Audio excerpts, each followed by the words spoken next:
नमस्कार दोस्तों, मैं सुनील कुमार आपका फिर से स्वागत करता हूं आपके अपने चैनल क्या ऐसा होता है। दोस्तों, आज मैं आपके साथ वो एक जानकारी शेयर कर रहा हूं जिसे हर इंसान को जानना बहुत जरूरी है। हर इंसान को इस बारे में समझना और उन सब चीजों को जानना बहुत और बेहद जरूरी है। तो आखिरकार वो ऐसी कौन सी जानकारी है? दोस्तों, मैं बात कर रहा हूं पितृदोष की। पितृदोष हर इंसान पर होता है। किसे इसकी पूजा करानी चाहिए, पूजा कराने के लिए क्या विधि होती है, कैसे पूजा कराई जाए, कहां पूजा कराई जाए और किसे पूजा कराई जाए, ये बेहद जरूरी जानकारी है जो हर इंसान को पता होना चाहिए। अच्छा देखो, मैं आपको कुछ बातें बता रहा हूं और उन बातों के माध्यम से आप समझना कि आखिरकार पितृदोष की पूजा किसे करानी चाहिए।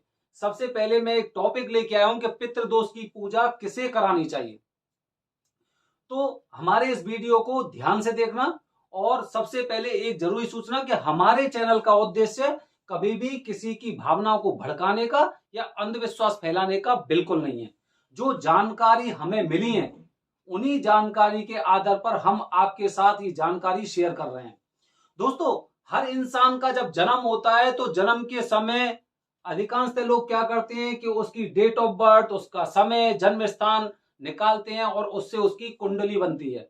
अब कुंडली बन जाती है तो कुंडली के माध्यम से आपको काफी जानकारी मिल जाती है कि भाई इस कुंडली में कौन कौन से दोष हैं। जैसे कि अगर मैं कालसर्प दोष की बात करूं तो कालसर्प दोष के बारे में जानकारी हमें कुंडली के माध्यम से पता चल जाती है। और कुंडली के माध्यम से हमें यह भी पता चल जाता है कि कौन कौन से ग्रह उच्च स्तर पर बैठे हुए हो, कौन कौन से ग्रह हमारे निम्न स्तर पर और बहुत कम अक्षांश में बैठे हुए हैं, मतलब वो कमजोर हैं। इसी के आधार पर बताया जाता है। जब आप पंडित जी से बात करेंगे तो वो इसी आधार पर बताएंगे कि भाई आपका सूर्य मजबूत है या फिर शुक्र आपका कमजोर है। तो जो ग्रह कमजोर होते हैं, जो ग्रह कमजोर होते हैं उसके लिए वो पंडित जी कुछ उपाय बताते हैं। जैसे सपोज करते हैं कि अगर किसी का सूर्य या गुरु अगर उसका वो कमजोर है तो पंडित जी क्या बताएंगे, या तो उनसे कुछ पूजा की बात बताएंगे या फिर वो बोलेंगे कि आप ये वाला स्टोन धारण कर लो। जैसे कि पुखराज हो गया, ये देखिए पुखराज। तो ऐसे ही अगर कोई किसी पर अगर मंगल का दोष है तो उसे कहेंगे भाई आप ये मूंगा पहन लो। अगर किसी पर शुक्र कमजोर है तो उसे बताएंगे कि भाई या तो आप टोपाज पहनो या फिर आप हीरा पहनो या फिर आप ओपल पहनो। ठीक है। तो ऐसे करके क्या है कि वो जो कमजोर ग्रह हैं उनको शक्ति मिलती है और शक्ति के बाद वो क्या करते हैं, आपको अच्छा परिणाम देते हैं। तो इस तरह से जितने भी ग्रह होते हैं उन ग्रहों की स्थिति देखी जाती है और उस स्थिति के आधार पर पंडित जी हमें बताते हैं कि आगे हमें उसका किस तरह से उपाय करना है। अब बात करते हैं हम पितृदोष के बारे में। तो पितृदोष, पितृदोष की पूजा किसे करनी चाहिए? अच्छा, अब आप खुद सोचना इन बातों को कि जैसे कि अगर मैं अपने बारे में बात करूं, आप भी अपने बारे में सोचना कि हमें अपने पिताजी के, अपने भाइयों के, अपने चाचा के, अपने दादा के, अपने पर बाबा के, ठीक है, नाम भी पता होंगे हो सकता है। और ये भी पता होगा कि उनकी वो जब इस धरती के पृथ्वी लोक को छोड़कर गए हैं तो वो किस तरह से गए हैं। लेकिन उससे पहले पर बाबा के दादा, ठीक है, या फिर उनके कोई और भाई हैं, उनके बारे में हमें जानकारी नहीं है। अगर हम अपने परिवार की बात करें, हमारे पिताजी को भी वो जानकारी शायद नहीं होगी कि उनके परबाबा के परबाबा, मतलब बहुत आगे की श्रेणी में, वो पृथ्वी लोक को छोड़कर और किस तरह गए थे। इस बारे में जानकारी हर किसी इंसान को नहीं होती है और मैं तो ये कह रहा हूं किसी इंसान को होगी ही नहीं। हर इंसान को जानकारी नहीं होगी कि बाबा के बाबा, परबाबा और उनके भाई वगैरह कितने भाई थे और कैसे उन्होंने पृथ्वी लोक को त्यागा था, उसके बारे में किसी को जानकारी नहीं होगी। इसीलिए अब जानकारी नहीं है और जानकारी के साथ हमें यह भी नहीं पता है कि उन्होंने पृथ्वी लोक कैसे छोड़ा था। तो कहीं ना कहीं हर परिवार में कोई ना कोई ऐसा इंसान जरूर होगा जो किसी दुर्घटना के कारण इस पृथ्वी लोक को छोड़ के गए हैं। अब वो दुर्घटना किसी भी तरह की हो सकती है। किसी का जैसे कि एक्सीडेंट हो गया, जैसे पहले के टाइम पे क्या होते थे, सांप बिच्छू खा जाते थे तो उनसे मृत्यु हो जाती थी। काफी बार कुछ जानवर ऐसे होते थे कि भाई उनकी वजह से उसे मृत्यु हो गई। तो क्या होता है उसमें कि जब ऐसे इसे बोलते हैं अकाल मृत्यु।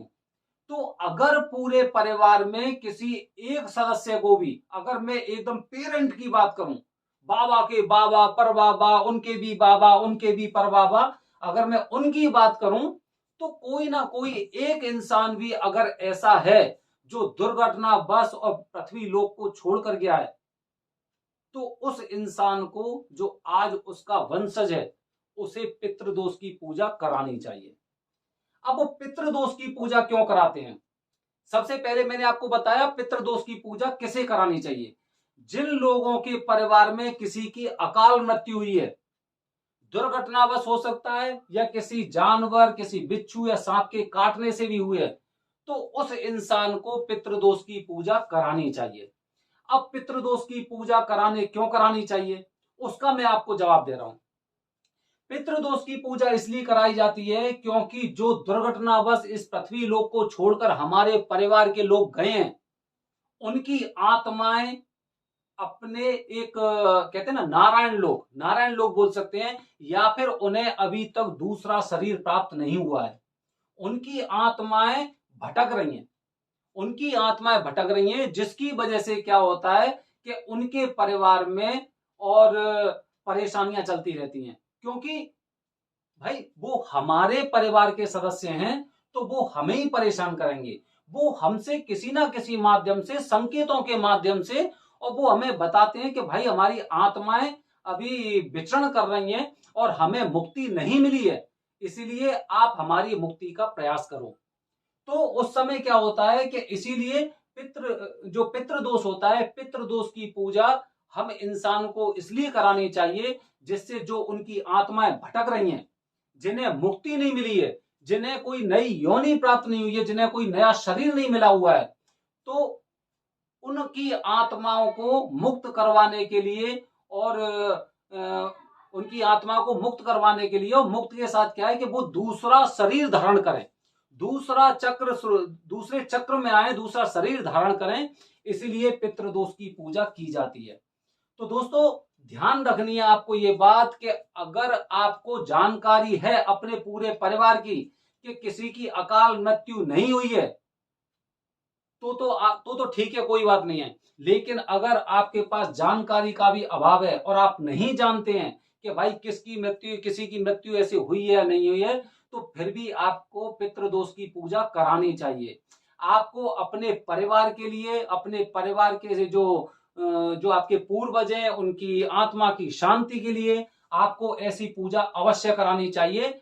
और ये पूजा पूरी विधि विधान से इस तरह से होती है जैसे कि उनकी आत्माओं को मंत्रों के माध्यम से बुलाया जाता है एक पुतले में, और पुतले में बुलाने के बाद फिर उनका अंतिम संस्कार होता है। ये मैं अपने आने वाली वीडियो में आपको बताऊंगा कि पितृदोष की पूजा कैसे होती है। लेकिन आज का जो टॉपिक है वो मैं आपको बता रहा हूं कि पितृदोष की पूजा किसे करानी चाहिए और क्यों करानी चाहिए। हम लोग जब पितृपक्ष शुरू होता है तो अपने देवताओं को पानी देते हैं, उन्हें पानी दिया जाता है। अब पानी तो भाई वही देवता लेंगे जो अपने जो मुक्त हो चुके हैं, लेकिन जिन्हें अभी तक अब कोई शरीर नहीं मिला है, जिनकी आत्मा मुक्त नहीं हो पाई है, अभी तक विचरण कर रही है, उनको शांति नहीं मिली है, तो उनकी भी इच्छा होती है कि मैं भी उस लोक में जाऊं और जाने के बाद जो मेरे वंशज मुझे भी पानी दें।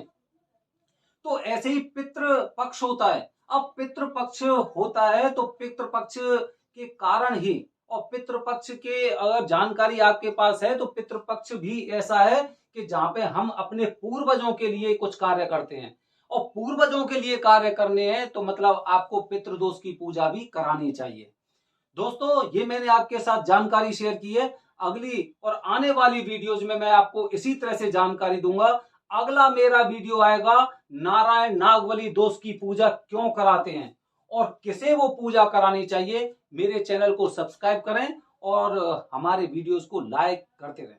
धन्यवाद दोस्तों। जय हिंद, जय भारत, हर हर महादेव।